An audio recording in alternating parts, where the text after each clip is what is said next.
Hi everybody, my name is Linda and I'd like to welcome you to the Cashmere Kitchen. Today is a big holiday, so I have a lot of family in town. I'm cooking several things, but the thing I wanted to focus on today for the Cashmere Kitchen is peach cobbler. A lot of people struggle with peach cobbler. What I did was, I didn't have any fresh peaches, so I did canned peaches. You can use frozen or canned. I put them in the pot with 1 stick of butter and 1 cup of sugar. So now what I'm doing is at this stage here, I'm thickening the liquids for the peach cobbler because you don't want it too runny, you don't want it too dry, but you don't want it too runny.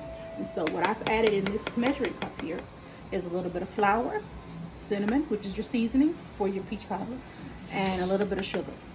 And what this does, it thickens it up, but you don't want to just dump all of it in there at one time. You want to put it in slowly, like a teaspoon at a time, and then mix it. And what that does is slowly thickens your liquid. After we get it thickened to the right consistency, then what we'll do is add it to our crust. I'll show you the crust in a little while, but right now we're just focusing on thickening our liquid for the peach cobbler. And as you gradually add it, it's stirred, you can see that it gets thicker and thicker each time. Sorry for that.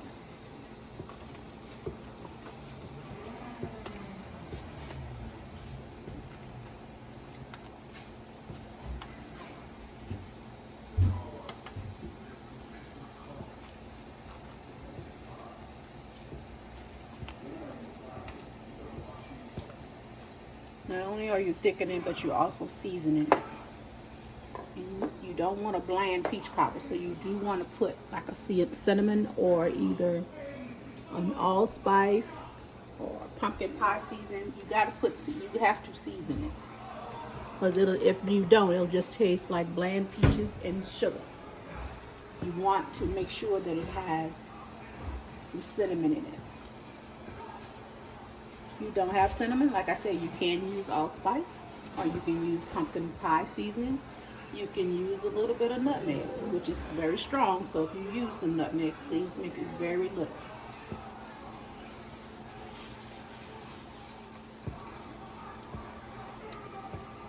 You see that getting thicker?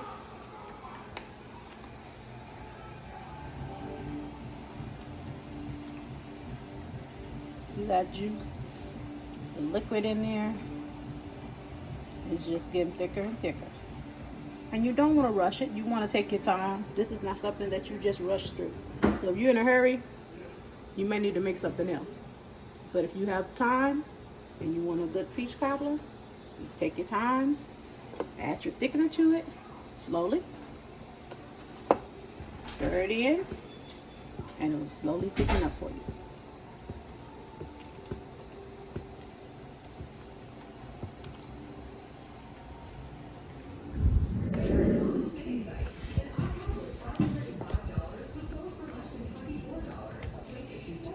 Keep it on that right there. Right there.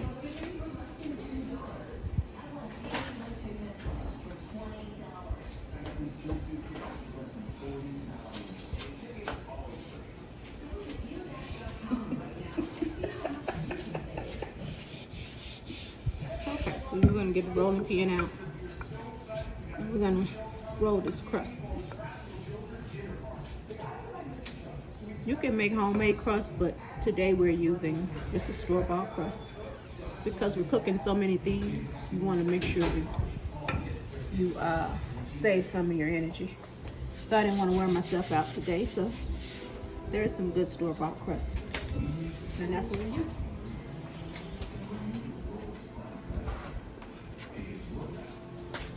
So what I normally do is I cut mine in strips. You can either put a whole situation, a whole pie crust on top of it if you like it like that. But for some reason, I'm in the strip day. I'm in the strip mood kind of today. So I'm gonna cut it into strips.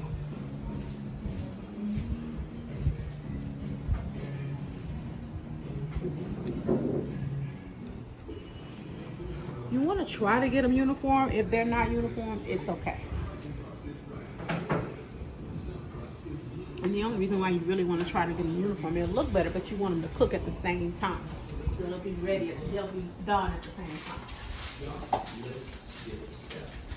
Okay, everybody, we're back. And I'm just showing you how to roll out your pie crust. This one is pretty much rolled out to the right consistency. And we're gonna make strips in this because we want to have more than enough crust. If you like less crust on your pie, then you can put less crust. I happen to like a lot of crust on the pie. I think that's one of the best attributes about a peach cobbler. I know I call it a pie. Some people call it pie, some people call it a cobbler. And normally, when you have it in a deep dish, it's a cobbler. And it's not in a pie tin, it's a cobbler. If you put it in a pie tin or a pie round, then it's a pie. Even though it's the same thing that you're putting in each dish. My peaches have thickened up a little bit. I would prefer them to be a little bit thicker, but for time's sake, we're gonna go with what we got.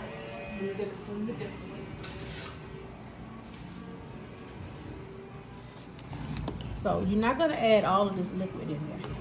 Like I said, it'll be too wet.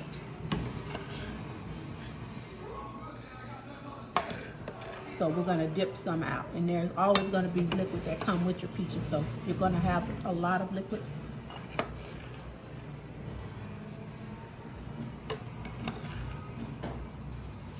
One of the things that I did not mention, you do want to have your oven already on 350 to bake it.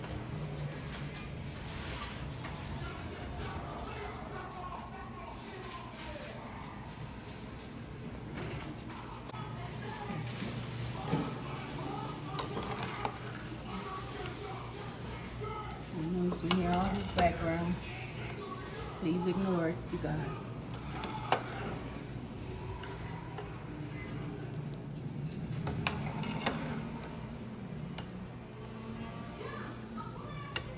And you want a lot of peaches. If you can get more, the merrier.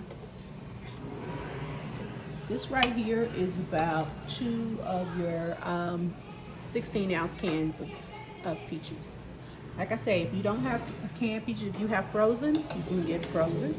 The only thing with frozen peaches, when you do this, they tend to break down on you a little bit, and they disintegrate, and you don't have the full consistency of your peaches. However, the same thing with fresh peaches. They'll break down to mush if you cook them too much. So that's the reason why I use canned peaches, because they keep their shape, and it keeps the consistency of a peach cobbler instead of mush cobbler. So just keep that in mind.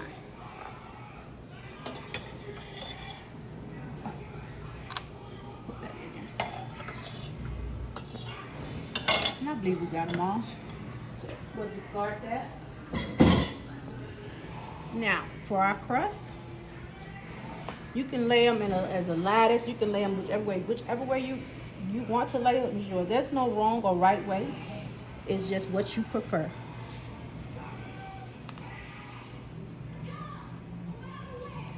And me, myself, I just like it on there. That's what I prefer. So we're gonna stagger them like that, and then we'll go back and do some more.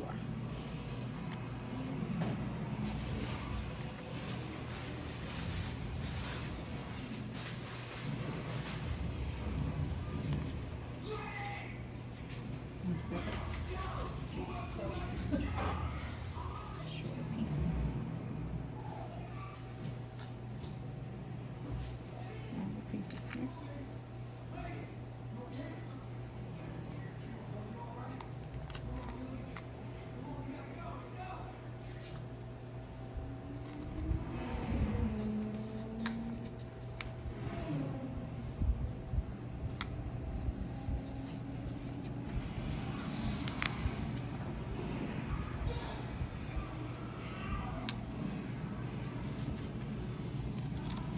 And I just fold down the ends because you don't want that sticking up. If you leave that sticking up, then what that crust will do, it'll burn. and you don't want that to burn.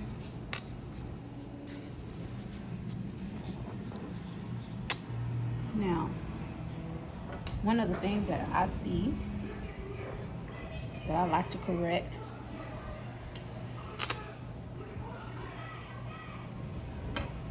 this piece here. You can always reinforce your pieces that you already have laid in there, because you want it to be thick. And what it's gonna do is just gonna cook on there. Okay, so the next thing we have to do is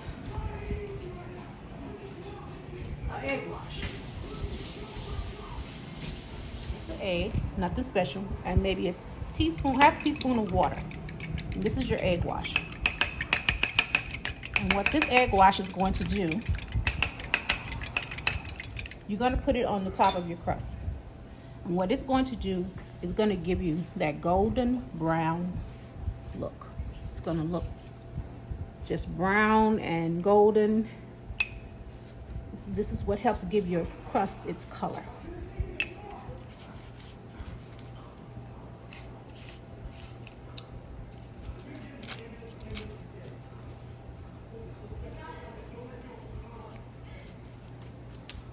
You say, oh, that looks like a lot of egg. It's gonna cook. Don't worry about it. And then what I do after that, hold on one second. It's a half teaspoon of sugar and a half teaspoon of cinnamon. You don't need a lot, because all you're gonna do is simply sprinkle that egg white and your crust with a little bit of cinnamon and a little bit of sugar. Now, since this is in a deep dish pan, it's kind of deep. People say, how long do I bake it? If it was a regular little pie tin or a pie dish, I would bake it maybe 25 minutes in my oven. Since this is in a deep dish, I'm gonna bake this 30 to 35 minutes. You wanna give it a little bit longer. If you find that your crust is getting too brown, then take it out. Keeping in mind, the only thing that needs to bake is the crust, because your filling is already done. So if your crust is looking brown and golden, take it out. Everybody's oven temperature is different, so you may not need 30 to 35 minutes. You may need 20 to 25 minutes, but you gotta go by your oven setting. Okay, and we'll set that timer. It's ready. What I'm gonna do is, while the peach cobbler is in the oven baking, I'm gonna clean up my mess, and then we'll allow it to bake, and we'll be right back. Again, thank you for tuning in to Cashmere Kitchen. Okay, now, looks like we are ready. I want you to see how golden brown that is. That's from the egg wash. And you have a little bit of sprinkle of the cinnamon and sugar, and your peach cobbler is ready. And what I would do is I would let this rest for at least 10 to 15 minutes. Hopefully you can stay out of it. Again, this is how you make homemade peach cobbler. I just want to thank you guys for tuning in to Cashmere Kitchen, and we'll see you next time. From our heart to yours. Be blessed.